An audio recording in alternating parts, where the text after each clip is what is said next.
दोस्तों, भारत के जितने भी कर्मचारी हैं, जितने भी राजनीतिक पार्टी हैं, जितने भी संस्थानें हैं, सब के सब हो गए हैं फेल। दोस्तों, कैसे फेल हो गए हैं, चलिए मैं बताता हूँ। किसी भी दफ्तर पर ट्रांसपेरेंट नहीं है। हम अगर पुलिस स्टेशन की बात करें सबसे महत्वपूर्ण अंग का, तो दोस्तों वहाँ पास किसी भी तरह का डिजिटल फॉर्म नहीं है कि कोई भी इंसान वहाँ पे कंप्लेन कर सके। दूसरी चीज़ ये कि वहाँ पास हाईलाइट होना चाहिए कि कितने केस यहाँ रजिस्टर्ड हो गया है और कितना सॉल्व हो गया है। तीसरी चीज़ कि वहाँ पास जितने भी लोग रहते हैं, कर्मचारी रहते हैं, वो जिम्मेदार हैं और जिस जगह में वो लोग हैं, जहाँ जहाँ पास उनका दफ्तर है, उस जगह में शांति, अमन, सही से लोग काम कर सकें, खुशियाँ से रह सकें, आज़ाद से रह सकें, घूम सकें, रात दिन हमेशा वो काम कर सकें, अपनी प्रगति कर सकें। इसके लिए जिम्मेदार वो पुलिसकर्मी हैं, ऐसा करके वहाँ पे लिखा होना चाहिए। लेकिन दोस्तों हो गया है ये फेल। अब चलिए दोस्तों, हम चले जाते हैं कहीं भी, कोई भी दफ्तर में अगर कोई भी समस्या होता है तो उसको लेकर के हम कहाँ जाते हैं, न्यायालय में जाते हैं।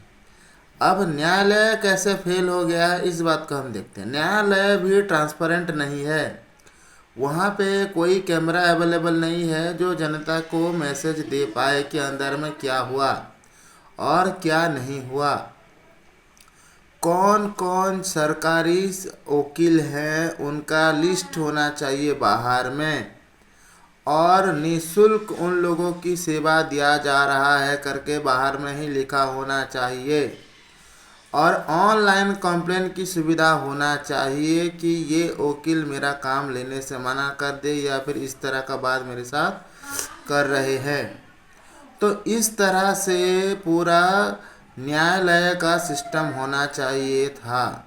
लेकिन क्या आप लोगों को ऐसा दिख रहा है?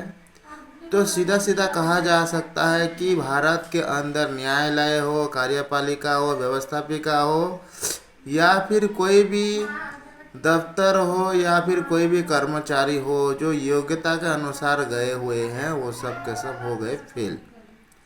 क्यों फेल हो गए, ये सबसे बड़ा सवाल है। क्योंकि उन्होंने देश को अपना माना ही नहीं है। वो फेल नहीं हुए हैं, बल्कि देश को अपमान और परेशानी में रखना वो चाहते हैं। लोगों को मजलूम, अत्याचार लोगों के ऊपर करना उनको अच्छा लगता है। यही वो वजह है जिसके वजह से उन्होंने हो गए फेल।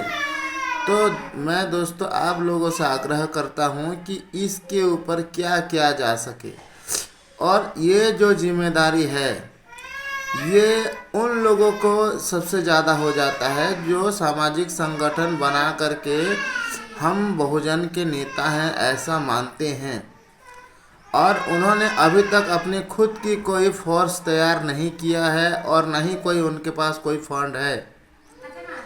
तो दोस्तों मैं वो इससे कैसे निपटा जाए इसके लिए एक और वीडियो बना रहा हूँ, तो आपको जल्दी ही वो मिल जाएगा। धन्यवाद।